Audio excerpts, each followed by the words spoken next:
Hello friends, வணக்கம் மக்களே. Welcome to Naskath recipes. இன்றைக்கி செய்ய போகிற நூடுல்ஸ் பண்ணுறதுக்கு நான் இப்பி நூடுல்ஸ் எடுத்திருக்கேன். நீங்கள் உங்களுக்கு விருப்பமான மேகி நூடுல்ஸோ இல்லை டாப் ராமனோ அந்த மாதிரி எடுத்துக்கோங்க. 2 பேக்கெட் நூடுல்ஸ் எடுத்திருக்கேன். அதுக்கு சைட் டிஷ்ஷாக பட்டர் ஆம்லேட் பண்ணியிருக்கேன். நெக்ஸ்ட்டு கரண்டி ஆம்லேட் பண்ணியிருக்கேன்.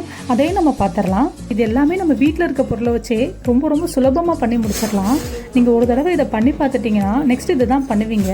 உங்களுக்கு இது வெஜிடபிள் பிரியாணி சாப்பிட்ற மாதிரி ஒரு ஃபீல் கிடைக்கும். அந்தளவுக்கு ரிச்சாகவும் இருக்கும், அவ்வளோ டேஸ்ட்டாகவும் இருக்கும். ஒரு கடாய் எடுத்துக்கோங்க. அந்த கடாய் நல்லா காஞ்சதுக்கப்புறம் ஒரு 2 டேபிள் ஸ்பூன் எண்ணெய் விட்டுக்கோங்க. எண்ணெய் நல்லா சூடாயிருச்சு. இப்போ நான் ஒரு பெரிய வெங்காயத்தை சின்னதாக கட் பண்ணி ஆட் பண்ணிக்கிறேன். அதையும் நல்லா வதக்கி விட்டுக்கலாம். 1 டீஸ்பூன் இஞ்சி பூண்டு பேஸ்ட் ஆட் பண்ணுறேன். அதையும் நல்லா மிக்ஸ் பண்ணி விட்டுக்கலாம். இந்த பச்சை வாசனை போட வர நல்லா மிக்ஸ் பண்ணி விட்டுக்கலாம்.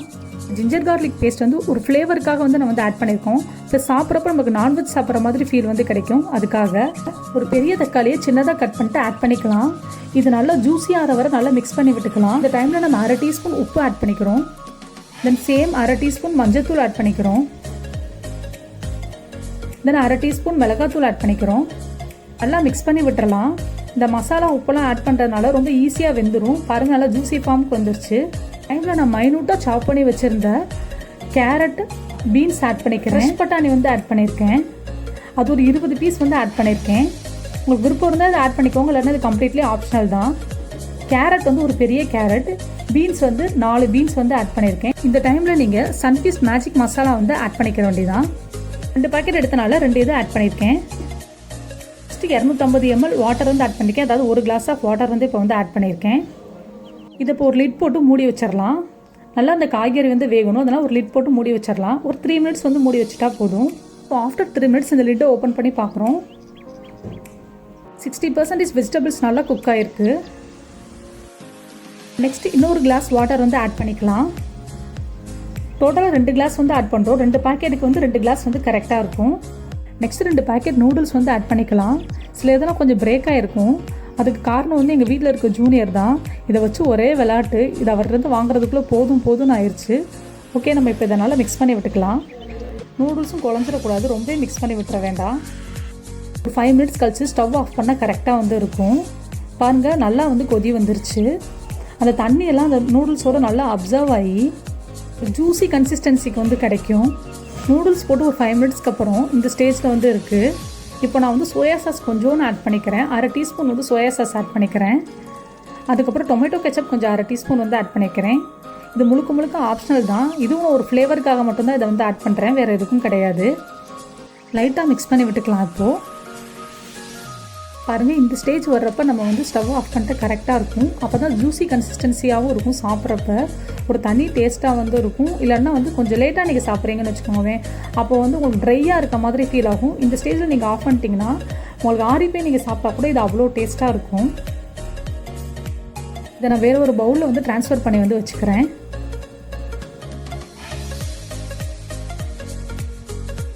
இப்போ நெக்ஸ்ட் நம்ம பட்டர் ஆம்லேட் எப்படி பண்ணுறதுன்னு பார்த்துடலாம். அது ரொம்ப ஈஸி. அதுக்கும் பெருசாக எதுவும் யூஸ் பண்ண போகிறது கிடையாது. 2 முட்டையை நான் உடச்சி ஊற்றிக்கிறேன். எனக்கு இந்த டெக்னிக் வரல. ஓகே, அப்படியே போட்டுடலாம். 1/4 டீஸ்பூன் உப்பு ஆட் பண்ணியாச்சு. தென் இதை நல்லா பீட் பண்ணி விட்டுக்கலாம். ஒரு சின்ன கடாய் எடுத்துக்கோங்க. இல்லைன்னா கரண்டி ஆம்லேட் பண்ணுற மாதிரினா நீங்கள் ஒரு நல்லா பெரிய ஒரு குழி கரண்டி எடுத்துக்கோங்க. அதில் சின்ன துண்டு 2 பட்டர் ஆட் பண்ணிக்கலாம். அது லைட்டாக கொதிச்சதுக்கப்புறம் முட்டை ஆட் பண்ணிக்கலாம். இந்த சிம்மில் வச்சுட்டு நல்லா ஸ்ப்ரெட் பண்ணி விட்டுக்கலாம். இப்போ நல்லா வெந்துருச்சு கீழே உள்ளது. ஸோ இதை நம்ம பிரட்டி போடலாம். சூப்பராக வந்துருச்சு.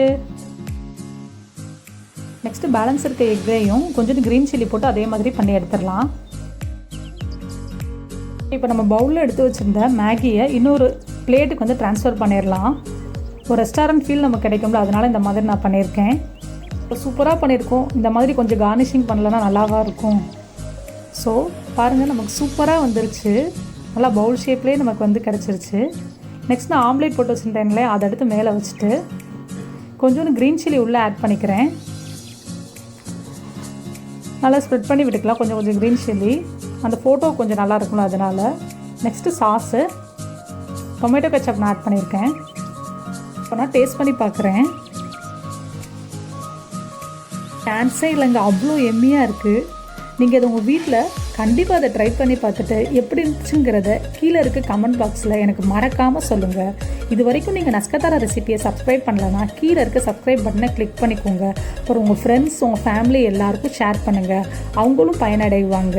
ஸோ மக்களே, நான் எப்பயும் சொல்கிறது தான், நல்லா சாப்பிடுங்க, நல்லதே சாப்பிடுங்க.